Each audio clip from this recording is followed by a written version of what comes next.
much energy. These groups had to come and go. And I believe it was kind of like a card file in Linda McClure's place out of Round Mountain, you know. That was the whole Mendocino Environmental Center. And now it's become this, you know. And yeah, my late wife, Eleanor, and I, and then my present wife, Barbara, we were the Ocean Protection Coalition for several years. And now it's a big, you know, it's a functioning organization. Mm-hmm. So sometimes it gets down to one person, you know, but it's kept going. Yeah.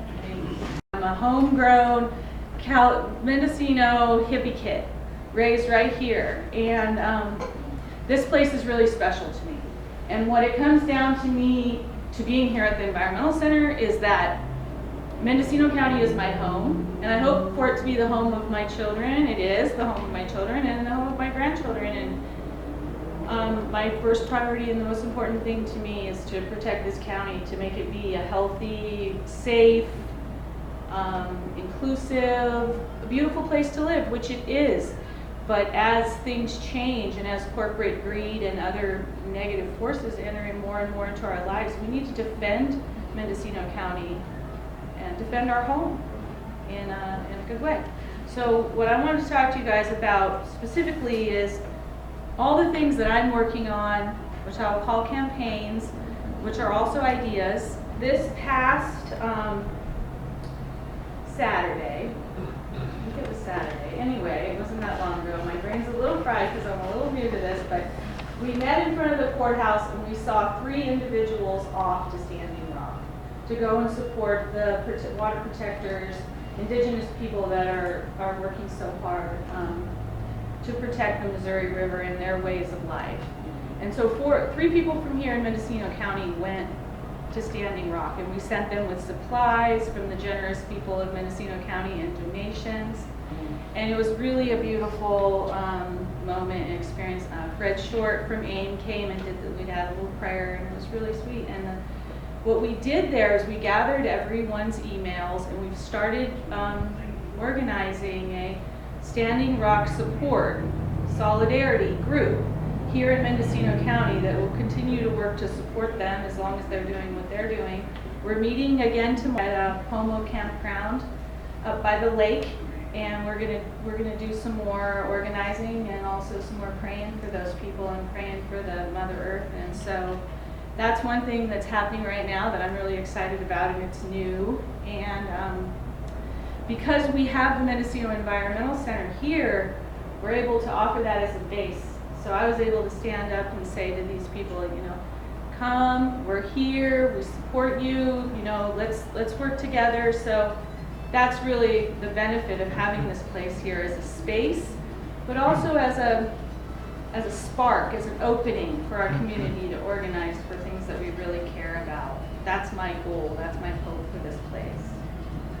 I'm very involved in a forest protection campaign out of the MEC, and we're taking on MRC and with direct action, with media campaign, and just with everything we have to really hold them accountable for the destruction of the last of the redwood forest in Mendocino County. And Becca's a big part of that, and Alex is, and it's a big campaign, but we're certainly not going to stop. And what I want them to know more than anything is that the people of Mendocino County we're going to stand up for our ecosystem. We're going to stand up for our habitat. We're going to stand up for our water. What they're doing in poisoning trees by the millions has a huge impact on water quality. And Mike Calitarian, who's in charge of the water district in Elk, who does water for Elk, is really concerned about the impacts of poisoning in the forests on our water, which directly connects us to the protectors in Standing Rock, who are standing to protect their water. And we have the same responsibility here in Mendocino County to stand against MRC and the danger that they're bringing to our water. Actually, what they're bringing to the potential for a viable and healthy, safe place for us, for our children and grandchildren, and on through the generations. So I'm standing in defense of the forest here in Mendocino County. What MRC owns here, what Mendocino Redwood Company owns, is some of the very last redwood forests. Yes, they're degraded. They know how to heal themselves. Right. And our message to Mendocino Redwood Company is let our forests heal. True sustainability does not mean cutting down every single little teeny tree that you can make a couple bucks off of. But you're not alone. And no, we are not alone here. You're not. One campaign that I would like to see happen here at the MEC that I'm excited about, an idea, is climate justice and taking on somehow bringing together a climate movement in Mendocino County to protect the climate, to speak up against things like deforestation and also resource extraction, fossil fuels, all these things. There's a really powerful group here in Northern California called Rising Tide Northern California, and I don't know if you've heard of them, but they were very involved in the kayak protests in Seattle, where they stopped the Shell oil tanker from going up to Antarctica and drilling. And I've joined them. The MEC is a partner in Rising Tide. They're a coalition, an umbrella organization. They'll list our events. We go to their stuff. They go to our stuff. We start to address climate justice for ourselves as human beings that live here in Mendocino County on this planet.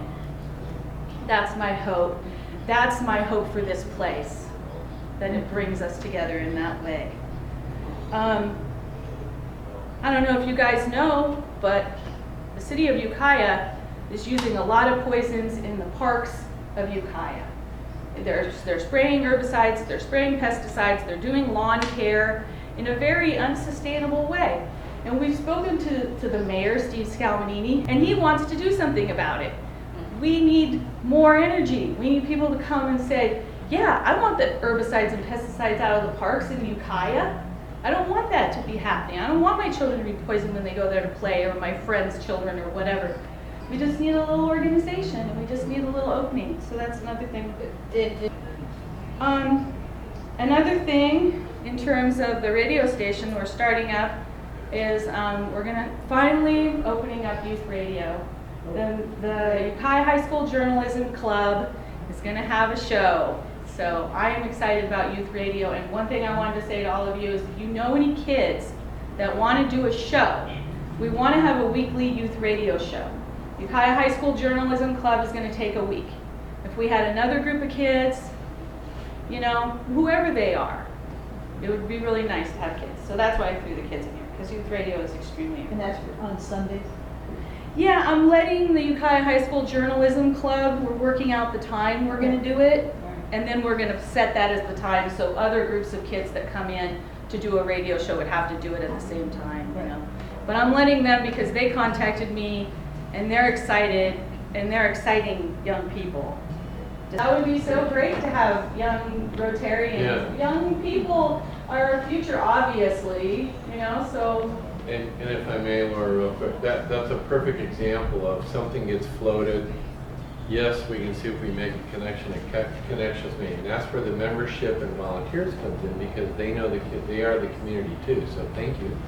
We'll stick around. We'll follow up with you. Okay. Yeah, Steve's going to be our mentor for youth radio. So he's going to be working with the journalism club to show them how to use the equipment and how to put together a show. So Steve said he would do that. Yes, you are. You said you would.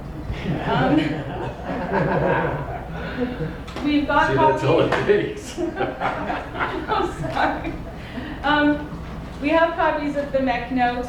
We publish a monthly, actually Annie Esposito puts together a really nice monthly newsletter for the Mendocino Environmental Center. And it's emailed. If you want to be on the email list, you know, give me your email and you'll get it in email every month. But I have a few copies of this month's over there if anyone's interested.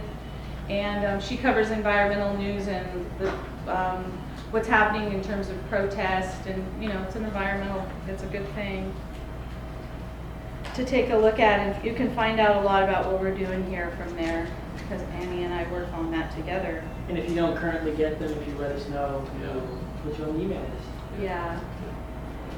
And the last thing that I want to say in terms of, you know, campaigns and things that I'm working on or would love to work on is, I have my poster up there. The Buffalo Field campaign is really dear to my heart. They're based in West Yellowstone, Montana, and they're a media campaign and also a direct action campaign. They follow the buffalo, they document everything that happens to them when they leave Yellowstone National Park. They work on the policy level. They're currently suing the United States of America for endangered species listing for the Yellowstone bison because they are genetically distinct. They have no cattle genes, and they're really, really important. There's 3,000 of them. And so I work with the Buffalo Fuel Campaign, and I'm doing a show and a benefit for them on September 27th at Alex Thomas Plaza. So I hope you'll come out and support the Buffalo Fuel Campaign, the incredible work that they're doing, and support the buffalo because we need them. They're sacred and special beings, and I was fortunate to get to spend some time with them in West Yellowstone. Can we talk about October 1st, 2nd, 3rd, 4th, 5th, And basically, we're going to march from Compshe, from the timber harvest plan that MRC is currently executing upon the land of Compshe, from that THP all the way to Ukiah, and we're going to do events along the way, and we're going to carry representations of the death of the forest that is occurring daily at the hands of Mendocino Redwood Company to their offices here in Ukiah. So it starts on the 1st in Compshe. There will be a group of walkers, dedicated walkers, who will walk the whole way carrying those representations of what's happening in the forest, which is death and destruction, and bringing that message to Mendocino Redwood Company. We're also going to be presenting them with a document that basically says that the people of Mendocino County and the rights of the forest life and habitat supersede their right to make profit out off the last remaining redwood trees. So we're asking them to stop. Well, but that's one event that's upcoming. and October 1st to. Yeah, When you the get- first is a Saturday, Sunday, Monday, Tuesday. So it's First through first, the second, first through the fourth. On the 4th, which is the Tuesday, we'll be at MRC. Anyone can join? Anyone can walk. Tuesday is gonna be basically all the way through Ukiah. So if you're in Ukiah and you just wanna walk with us for a few blocks or a mile or something like that. the thing to know too is that they're going to start in Compshe, they're going to go out Flynn Creek, Highway 128, take Highway 128 to 253, and then down into Ukiah and Mendocino Redwood Company. And I want to say that this comes from the vision of one person saying, I would like to see this happen. And then others organizing around that and supporting her in that vision, right? There's another action on October 11th, and that comes from another person's vision. And I think it's important for everybody to know that if you are concerned about the environment, about peace and social justice, then, if you just pick up whatever piece, whatever, thing you have that you're passionate about, we will support you in making that happen, and becoming a reality. You want a demonstration, you want a protest, you want a march, you want, a forum, An initiative. an initiative. A trip to the Board of Supervisors. And then on October 11th. Okay, so on October 11th, we're going to Sacramento in defense of the forests to take on Jerry Brown and his greenwashing business, and specifically Mr. Robert Fisher, one of the owners of Mendocino Redwood Company, is on a council that's called the Strategic Growth Council. And they are supposed to be addressing climate change within the context of business interests in the state of California. This is Jerry Brown has been selling this all over the world as his forward thinking and how wonderful and innovative he is in terms of climate change. And I just say that is not the case from what I know. If you want to know more, please talk to me about it, but I've done research. For him to give co-chairmanship of the Strategic Growth Council to Bob Fisher, who's basically an environmental criminal for what they're doing in the forests here, is absolutely egregious. And so we intend to go to Sacramento, bring people from Mendocino County, and really stand and say, this is what's going on in our home, and it's not okay with us. John. Thank you, Laura. So I think another small action we might do with regard to MRC is at the next supervisors meeting, in the non-agendized public comment, is to ask the Board of Supervisors a couple of things. One, why did MRC write only to County CEO Angelo, informing her of their decision not to comply with Measure B? And two, when will the Board of Supervisors direct Kit Elliott, County Council, to sue MRC? And I think if enough people show up and ask that question, Beth Bosk is big into the shaming strategy, shame the Board of Supervisors. I'm asking my supervisor, who represents me, Carrie Brown, to put it on the agenda at a future meeting. But to publicly shame the Board of Supervisors. What are you going to do about this? These people are openly defying you and the rule of law. Why aren't you suing? That's a really good point. Not yet. There's a little time digit in the way. They still have time to take down trees of a certain diameter that they've hacked and skirted. And none of the hack and skirting activity was that was initiated after when the law went into effect, and that's what we are asserting. The law is already in effect. We do not need the Board of Supervisors' permission to put it into the code. County Council has indicated that she will defend that measure. That's good. So the Board of Supervisors are dissembled. They're not performing any active duty here in Mendocino County. So the whole idea of acting as citizens and initiating our own initiatives is a very good one. We've been successful with it, and there's already work started on yet another one to follow. So what I'm saying, John, is I'm hoping that all the excess activity or energy goes into One of these two things. So you would prefer we not bring this to Yeah, public right. comment? That right now, the suits are a waste of time. Yeah. Okay, thank you. Yeah, I'd like to spend a couple of 3 minutes talking about the struggle at Spirit Rock in North Dakota with the, what they call the Dakota Access Pipeline. I believe this is a major historical event that's being led by tribes, and a tremendous tribal unity is happening, and the entire movement is being galvanized. As an old nonviolent activist, when I saw those guys pull out the dogs and start biting people, the people who are doing nonviolent direct action have done what is always a point of power. They've caused the state to unveil its force.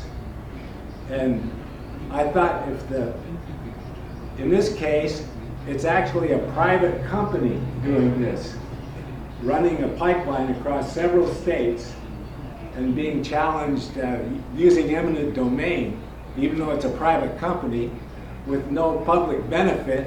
So there's a guy suing him in Iowa on behalf of farmers.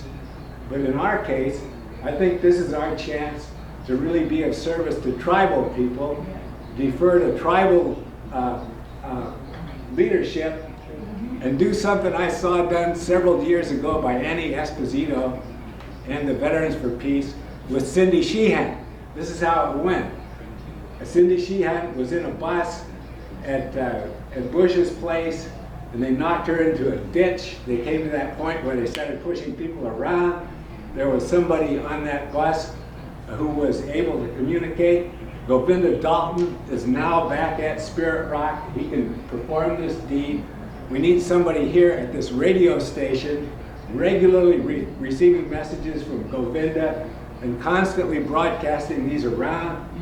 If the authorities had been smart, they would have cooled it and said they called in the National Guard. And so, that's bad for the people back there, but it's very good for action. And so I really want to encourage the MEC to use this radio station have regular communication with Govinda, and we're pretty much housebound, but my wife Barbara and I are, via our smartphone, she's watching it every day. So if you go to Babs, B-A-B-S, at mcn.org, that's our email, and get in touch with her. We're trying to connect this thing. I'm more effective stuck in a house than I was when I was running around. So let's go with this thing and really, really develop it with the radio station, everything we've got. Thank you. Yeah.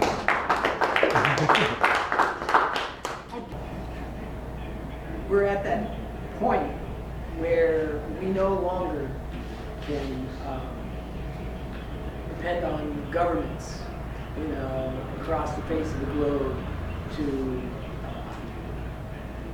do anything to halt the effects of climate change. It's not going to happen. It's too late. We know that. But what we can do is we can soften the blow a little bit. If we can stop these pipelines and these types of activities like what's going on here at Mendocino Redwood Company, we can cushion it a little bit. And I think that that's the most important thing we can do for future generations. I can't think of anything else that's more important at this point in our lives. And as Fred Short said, we are the generation, right? This is it, regardless of whether you're my young friend's age or John's age. We don't have any choice. We're here, we're it. So the more we can do this, the more we pay attention to it, the more we speak on it, the more we take direct action, I think the more we are doing what needs to be done on the face of the planet. Right, I'm sure you're all familiar with Plowshares Peace and Justice Center. Has anybody not heard of it? It was started by Sister Jane and some faith-based people back in 1983. I'm fairly new. I've only been the executive director for 3 years there. We serve over 63,000 meals with 5 staff people and 155 volunteers. Yay. And regardless of what people think about our community dining room program, this benefit is for Meals on Wheels. There's very few people who think grandma shouldn't have lunch. Just so you know, the Meals on Wheels are completely free. If anybody needs them, there's no questions asked. We just deliver them. The county does chip in a little bit, but we have a $409,000 budget. Half of that goes to Meals on Wheels. The county gives us $20,000. We're grateful for that. Every little bit helps. Most of the time we get our donations $5 and $10 at a time. If you can't donate, you can volunteer. If you can't volunteer, you can drop off produce from your garden. We also have a garden. If you like to volunteer in gardens, in cleaning, in any way possible, you're always welcome. Did anybody have any questions for us? Is there a clothing project there too? Actually not. What we often do is refer to the ladies of the Adventist Church at 151 Cherry Street, where they give away clothing free. Thanks for letting me know. Completely free. They're wonderful. They have a wonderful program, no cost. Now, just so you know, this is my husband, Rich Courage, who happened to play lead guitar with a little guy named John Lee Hooker for 13 years. Anybody hear of Barry the Fish Melton? He'll be in the band. Nick Gravenitis. Who else, Rich? Henry Owen, Jimmy Reed, Right. Cool. Marcus David with Clover, Right, $60 if you can afford it, includes your meal, tri-tip, vegetarian or chicken. Our chef is Chef Nicholas Grant from the hospital, who's donating his time and money. And the beer is Lagunitas and Anderson Valley's beer. So it's a pretty good deal. I happen to have tickets, but you can win tickets today. Any questions from anyone? I don't want to take up more of your time. I just want to say support the Mendocino Environmental Center and also Plowshares by making a bid on these 2 sets of tickets that we have over here. And Plowshares has been kind enough to donate the tickets to us. So whatever we get off the tickets will be, it's a little bit of a benefit to the MEC. So when is the benefit? It is, thank you for asking. It is September 17th, so a week from today, at Bar of Mendocino. The only thing that's an extra charge would be if you want bar of wine. The beer is included in the cost, $60 ticket cost. You can get tickets at Plowshares, at Mendocino Book Company, or at Dig Records. They're going fast. People don't believe they're gonna sell out. Let me tell you, we believe it. We believe. Thank you for coming in. And this is one of the pleasures of KMEC because so much. I think Beth had something she wanted to say. So, I'd like to talk a little bit about the shaming strategy and why I've chosen to concentrate on naming the Fisher brothers, and I've almost discontinued the use of MRC or Mendocino Redwood Company because it's like an empty concept. All of the logging forestry decisions are made in Sacramento at One Maritime Plaza. They are not being made here in Mendocino County. They are not being made at the headquarters, so to speak, in Humboldt County. Neither John or I mentioned, but the conversation was based on the fact that the Fishers have decided not to respect our vote. The Fishers, and that's what we are pushing against. We're saying, it doesn't make a difference whether you respect our vote or not. We're going to enforce our vote. We're going to enforce it in 2 ways. We'll probably bring in CAL FIRE to the ground to enforce it if you don't get rid of those trees that are standing dead. And secondly, if there is a fire that escapes from your land, we will help whoever they harm to sue the shit out of you in a very big way as individuals, even more so than as a limited partnership. The Fishers own something like 238,000 acres of Mendocino County landscape. That's 250,000 acres. They own 25% of our forest land, and they hosted 42% of all the lightning strike fires that happened in 2008. 42%. 2 days ago, John Anderson, who is now their kind of like acting president person, a replacement for Mike Janai, but not really, only in title, not in terms of say-so, was on the air at KCYX and Z, stating that leaving the trees standing dead are really good for the forest. Number one, it shades the forest floor from all the heat of the sun. Well, not after, maybe the first year when the canopy is dying, but not after that. Mike Janai, in front of the Board of Supervisors and at a meeting in Comchi, admitted that they know that the increase in fire danger is at least the first 3 years. They know that. But yesterday, or the day before yesterday, actually, it was repeated on KCYX and Z, which is why this radio station is so important.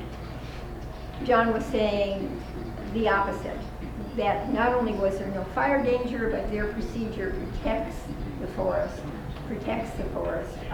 from fire. Now, I called KCYX and Z and asked to talk with the head of the news department, Sherry Quinn, and she hasn't bothered to return my call yet. And if someone else can make a follow-up call, that we need more opportunity to retort to some of the statements that John Anderson, speaking for the Fisher brothers, have made. Shaming works with this family. They are in charge in some way, shape, or form of every civic opportunity in San Francisco. John Fisher, who makes the forestry decisions for MRC, is the chief financer of the Open A's across the bay. He has a stake in whatever the name of the football team is in San Francisco. I can never remember. Yes. 49ers. Yeah, that one. We gotta get you on board. Robert Fisher is chair of the Board of Trustees of the San Francisco Museum of Modern Art, and his family's collection of pop art, mid-century modern art, occupies several wings of that new reconstrued museum. And when Can I add something to that? Just as a side note. I work at Hot Springs, and I told some people about Measure B, and they're from San Francisco, and they mentioned that whole art thing, and they said, you know, I thought they were like the most progressive, like, you know, environmentally friendly, because that's the message they're pushing that message pretty well. Yes, they are. We, after the shaming, I put up little, just little pieces of what we were doing in San Francisco that day, that a guy who grew up in Mendocino took for us and then went off to Alaska and just put out. One of them has had 1,500 views, another one more than 1,000 views. They all have lots of views. A video I made of Ted Williams talking about Measure B has almost 1,000 views on the site. It became so effective that Facebook pushed me off under the name of Albion Nation. So the Fishers are connected with Facebook to that extent. And the reason I'm saying I think that's what happened is because it was so immediately after we were there. So to continue, what other kind of influence did we have? Robert Fisher, who was the CEO of the Gap, Inc., or the Gap, and then became chairman of the board of Gap, Inc. His chief counsel and very close friend is the woman that Jerry Brown married about a decade ago. She worked for him for 12 years, still sits on the board. They are moving some of their money into fracking through a Marin investment company at this time. It is probably one of the reasons why Jerry Brown is not interested in signing up to a fracking ban in California.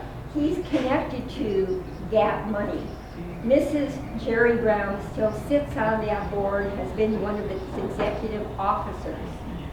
So Robert, who still has fond feelings about Gap and clothing and all that, he was on the board of directors at a time when all these clothiers, international clothiers, were getting together to meet in Bangladesh to come up with some safety measures, because there had been several small fires and a few building collapses, minor building collapses.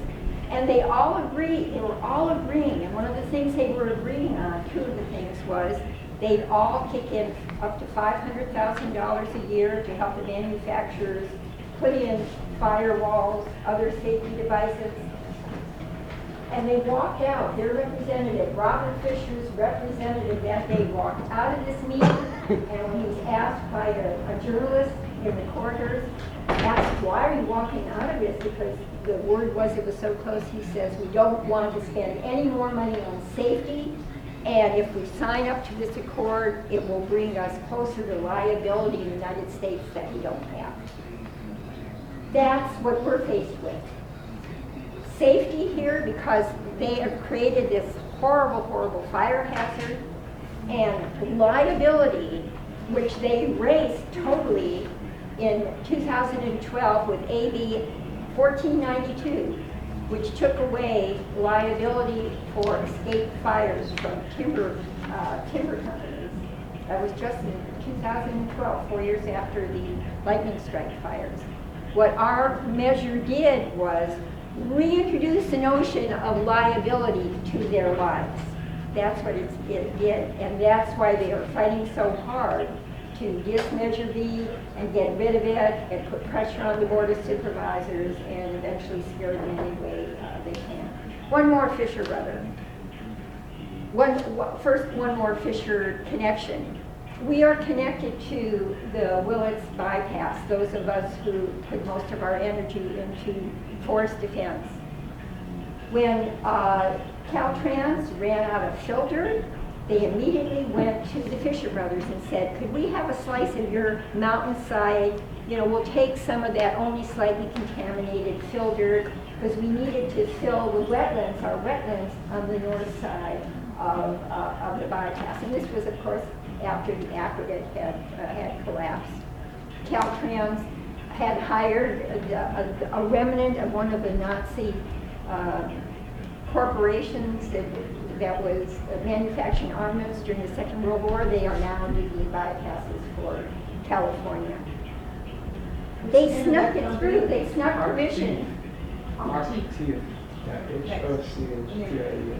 They snuck permission from our county planning to do this. 900,000 cubic yards of only slightly contaminated filter to put on a wetlands that 6 creeks go through, bearing Indian, and I hate to use the word artifact, it's not that, it's like remnants of a civilization that lives in the genetic information of the people who are our friends who live here, who fall apart to some extent when they're on that land that's trampled and pushed down and desecrated the way it is. That's Robert Fisher's decision. Sure, give it to him because that levels a new commercial site for us. We can do whatever we want. It's it's practically at the edge of where the bypass exit is on the north side. So the Fisher family dominates our landscape and our lives in just so many ways. And Bernie Sanders, when he was conceding the vote, he made a kind of like a speech, sent a last communique to his supporters, and he said, all right, the numbers aren't with us. But it was never about me, it was never about the presidential election, it was about building a movement to take our country back from these billionaires. And those 3 brothers are our billionaires.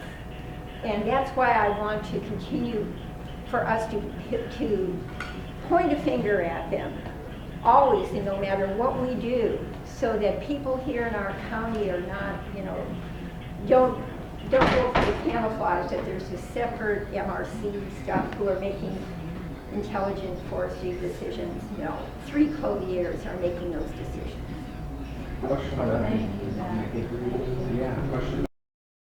Just very few people be the ones who select to always be there to keep this stuff together, keep us together. So thank you, Alex. Thank you. Thanks to my friend Monique who left, who's a good volunteer here at the MEC, and thanks to Margie and everything, and John and Bill with his great show and his great caring for the community, and just together we are community here, and the Mendocino Environmental Center is a space to create community. So join us, be part of our community. Thanks, Ed, for leaving the station in good shape. Thank you, Ed, so much for everything. We love you. A little bit of history I want to put in.